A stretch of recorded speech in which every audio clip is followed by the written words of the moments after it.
2 years ago, Aaron Carter came to the doctors to confront his drug addiction. But today he says it's time to save his mom.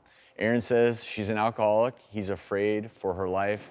So in a Doctor's Exclusive, we sat down with Jane Carter. Being the mother of Popstars was like living in a tornado. I first started drinking in high school. That was the thing to do in the small town where I grew up. Everybody did. Through the 90s, I was really involved in my career, and as the mom of the Carter kids, I was the glue that held the family together. At that point, it was just a few shots a day. But when I came home from the road, I would definitely go out and get a bottle, and I'd hide it.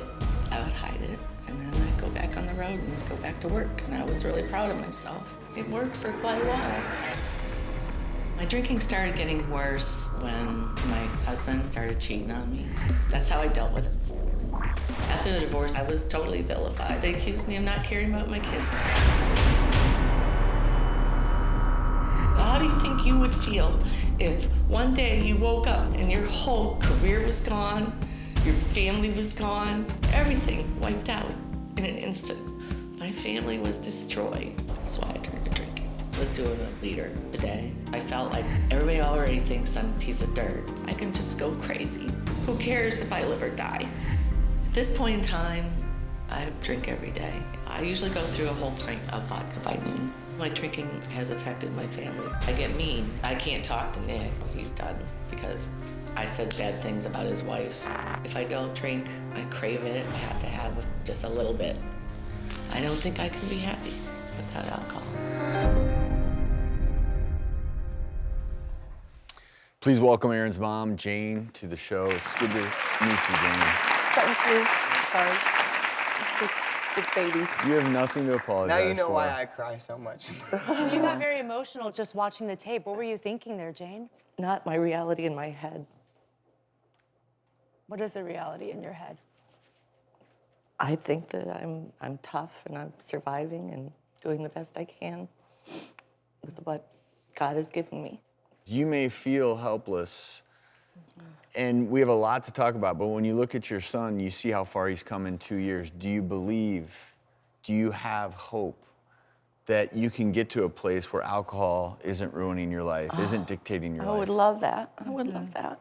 Well, just by being here, that's an important first step. And also, part of that first step is being really honest with what's going on. So tell us a little bit about what your life is like now. Oh.